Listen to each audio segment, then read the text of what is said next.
Kasus dugaan korupsi yang melibatkan Gubernur Bengkulu nonaktif Rohidin Mersyah terus berkembang dengan semakin banyaknya pejabat yang diperiksa oleh KPK.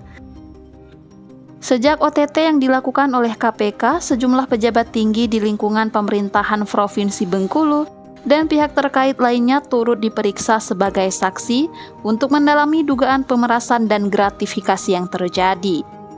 Dalam kasus ini, KPK telah menetapkan Rohidin Mersyah Isnan Fajri sebagai Sekretaris Daerah Provinsi Bengkulu dan Efriansah alias Anca yaitu Ajudan Gubernur Bengkulu sebagai tersangka. Mereka diduga terlibat dalam praktik pemerasan terhadap sejumlah kepala dinas dan pihak swasta untuk kepentingan tertentu. Selain itu, Direktur Utama Bank Bengkulu yaitu Beni Harjono juga ikut diperiksa oleh KPK. Pemeriksaan dilakukan untuk menelusuri dugaan adanya aliran dana yang berasal dari Bank Bengkulu terkait kepentingan politik Rohidin Mersyah. Dalam keterangannya, Beni Harjono mengaku tidak pernah mengalami pemerasan oleh gubernur nonaktif tersebut. Sejumlah pejabat lain juga turut diperiksa sebagai saksi. Berikut daftar nama yang diperiksa KPK sebagai saksi terkait kasus Rohidin.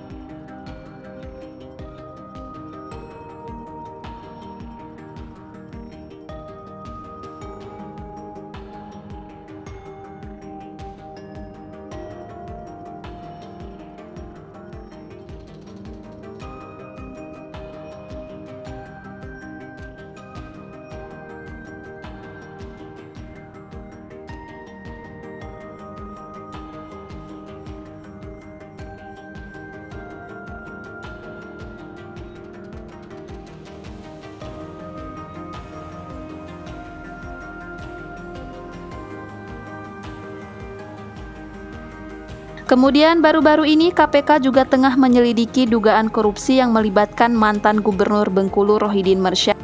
Dalam proses ini, KPK telah memeriksa sejumlah perusahaan tambang yang diduga terlibat dalam kasus tersebut. Berikut adalah 5 perusahaan tambang yang diperiksa oleh KPK terkait kasus Rohidin Mersyah. Di urutan pertama ada PT Ratu Samban Mining. Perusahaan ini terlibat dalam sektor pertambangan di Bengkulu. Edi Santoso Raharja, pengurus PT Ratu Samban Mining, telah dipanggil oleh KPK untuk memberikan keterangan terkait dugaan permintaan dana oleh Rohidin Mersyah. Kemudian di urutan kedua ada PT Jomas Citra Selaras dan PT Surya Karya Selaras. Kedua perusahaan ini juga beroperasi di bidang pertambangan. Lalu di urutan ketiga ada PT Slamet Jaya Pratama. Dedeng Marco Saputra, perwakilan dari PT Slamet Jaya Pratama, telah dimintai keterangan oleh KPK. Pemeriksaan ini bertujuan untuk mengungkap keterlibatan perusahaan dalam dugaan korupsi yang melibatkan Rohidin Mersyah. Lalu di urutan keempat ada PT Sereno Energi Selaras dan PT Inti Bara Perdana. Baby Husi, pemilik dari kedua perusahaan ini, juga dipanggil oleh KPK.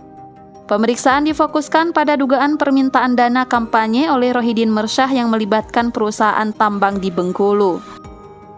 Lalu yang terakhir ada PT Vertorejang. Yanto, pengurus PT Vertorejang, telah diperiksa oleh KPK terkait kasus ini. Penyelidikan difokuskan pada dugaan penyalahgunaan jabatan oleh Rohidin Mersyah dalam kurun waktu 2018 hingga 2024 yang melibatkan sejumlah perusahaan tambang di wilayah tersebut.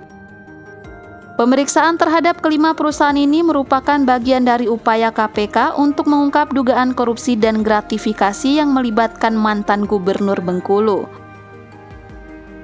Kasus ini bermula dari OTT pada 23 November 2024 lalu, di mana Rohidin Mersyah diduga meminta dana dari pengusaha tambang untuk kepentingan pribadi termasuk pendanaan kampanye.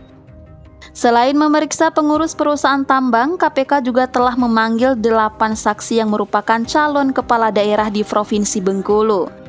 Langkah ini diambil untuk mendalami dugaan pemerasan dan gratifikasi yang melibatkan Rohidin Mersyah selama menjabat sebagai gubernur.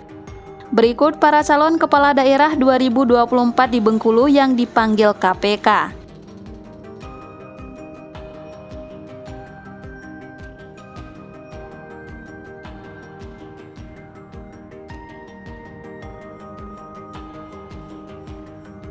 Kasus ini masih dalam tahap penyidikan dan KPK terus berupaya mengumpulkan barang bukti serta keterangan dari berbagai pihak terkait untuk mengungkapkan seluruh rangkaian tindakan pidana yang terjadi.